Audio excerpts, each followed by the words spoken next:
Matt Carney, Hey Mama, on the Morning Buzz on KLIR 101. It is 7:11 on a Wednesday morning, and time for a closer look at KLIR's community. My guest this morning, Dr. Troy Loeffelholz. You did good. Thank you so much. From Columbus Public Schools is here, and we're going to be talking about the future because we have got some exciting possibilities on the horizon. That is correct. Thanks for having us on this morning. So, on May 9th, our Board of Education has voted to go to a bond referendum for $53.5 million for some projects here within our school district.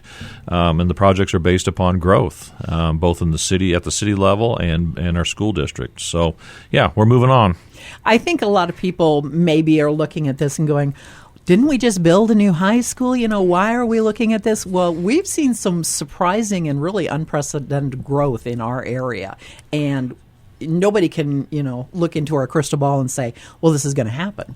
That's right. Believe it or not, the high school bond issue was 10 years ago. Mm-hmm. And so it's difficult to predict out enrollment, predict out, population growth and all those things. And so we're using some data that was actually collected by the city of Columbus on population growth. And so over the last 10 years, Columbus has grown by over 1,900 residents. From 2010 to 2020. And from 2020 to 2030, the population growth is expected to be about 2,500 residents. And so what we know from that data is 20 out of every 100 people who move to Columbus end up being students, whether they come to Columbus Public Schools or go to Lakeview Community Schools or SCOTUS. It doesn't matter. We're expecting, if you take that number, 2,500, we're expecting 500 more students within the next 10 years. That is amazing. One of the things I wanted to mention, too, is the fact that when we're talking about growth, it is not just in classroom size, it's programs. That's correct. So everybody remembers in our last bond campaign, we really talked a lot about STEM, growing our career pathway programs to meet the needs of our community. When we went out into our community and asked what are the things that you need from your school district to produce a workforce for you, and so that kind of really led to the conversation of the STEM Academy and the different programs we have in that. So 10, 12 years ago, we only had 6 or 7 pathways in our school in our high school, and now we have 13 pathways, and we're going to add a 14th pathway. And this is based upon community need. It's based upon interest within our student body. We survey our students. We've started a very popular pathway here in the last couple of years, our healthcare pathway in conjunction with Columbus Community Hospital. Yeah. And we're getting into business, entrepreneurship, and video production. So that's our next pathway, and it just continues to grow. And we feel like we have to be part of the solution at our school district to develop a workforce for our community to continue to grow. And that's really great because there's a lot of school districts that don't necessarily work hand in hand with business and different, healthcare and the community college. We're lucky to have all of that going together. Columbus, and I've lived in quite a few communities in my 35-year career. I hate to say that, but this is the first place where I have seen true collaboration from the school district to the city to the workforce. I was really taken aback, really, to be honest with you, 13 years ago to see that how Columbus works with that collaboration within the community and how we work together to solve, workforce development or housing or whatever it happens to be that the needs of the community is.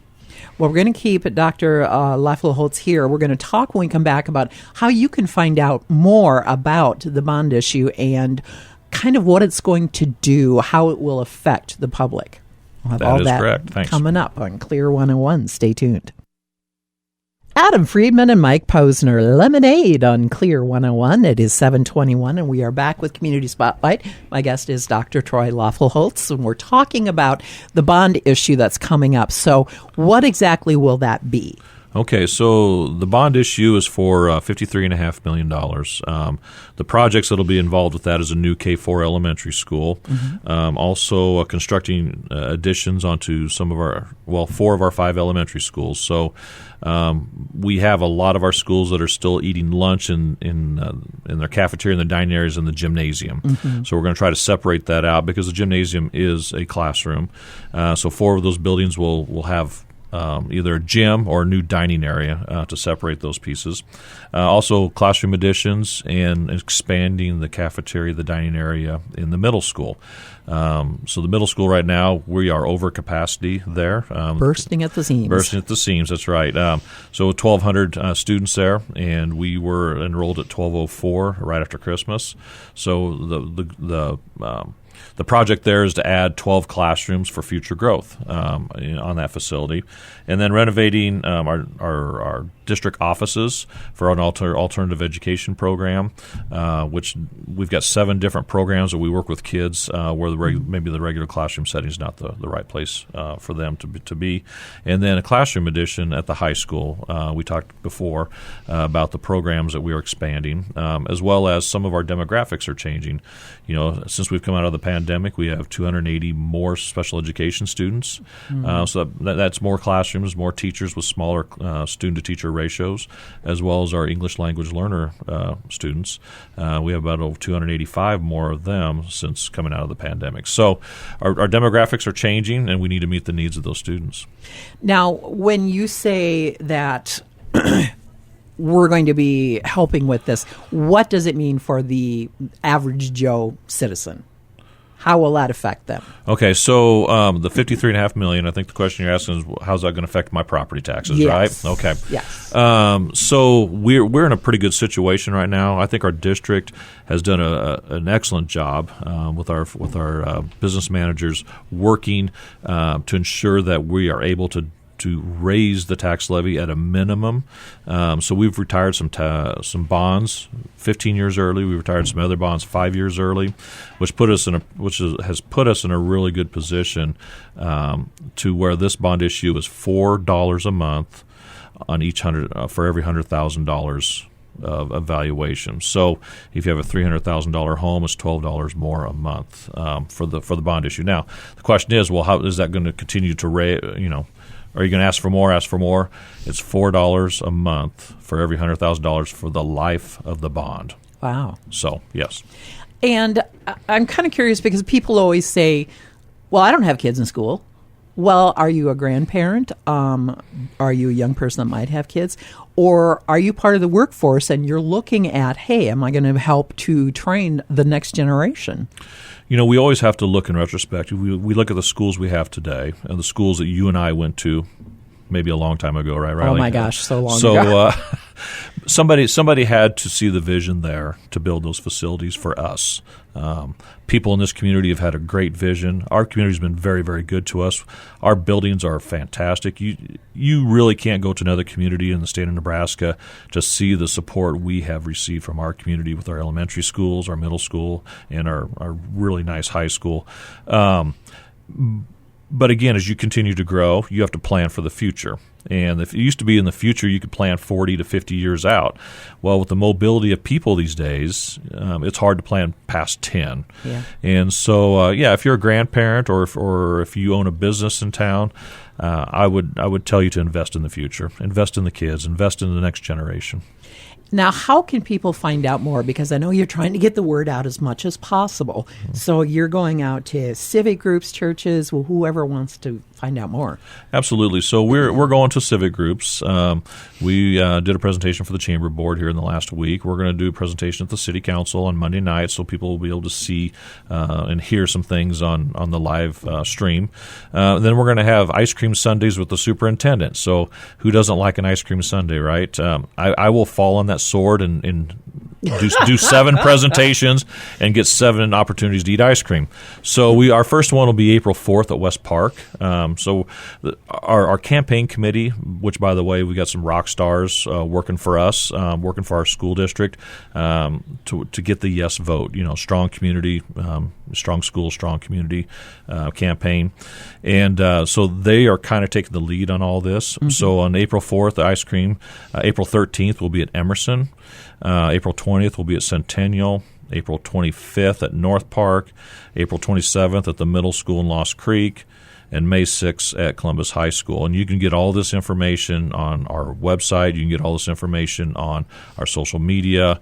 You can look on Facebook for our campaign committee with the Strong Schools, Strong Community, Vote Yes for CPS. They're in charge of that. But they're doing just a fantastic job of getting the message out. Our goal as a school district is just the facts and the data. Mm-hmm. It's their job then to go out and Are there actual plans that people can look at this point? No, there are not any plans. And so one of the things we learned in our last two bond issues, the first one that failed, was, you've already developed these plans. You know what you want. You're telling us what you want. You've already designed it, but you didn't ask our permission. Yeah. Okay. So we have spent the last year and a half, almost 2 years, asking permission on what projects are best to meet the needs of our students. And that's what we did at the high school.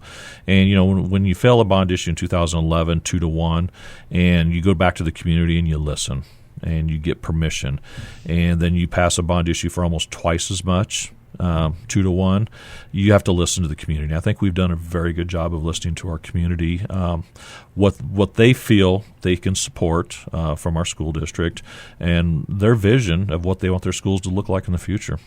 So who is the contact person to find out more about having someone come and speak? Nicole Anderson, who's our marketing director for the school district. She's sitting right over here. But yes, you can contact Nicole at our district offices at 402-563-7000, or her email at Anderson, SONN, at discoverers.org. So, final word, how do we support and when do we vote? Okay, so the vote is May 9th. It's a mail-in ballot. So I'm looking at Nicole. April 17th, between April 17th and the 22nd, people should start receiving ballots in the mail from the election commissioner. It should be self-addressed stamped envelope to return. So you'll get the ballot, mark yes or no, and then return it to the county election commissioner. So it has to be in the election commissioner's office by 5 o'clock on May 9th or it doesn't get counted. Okay.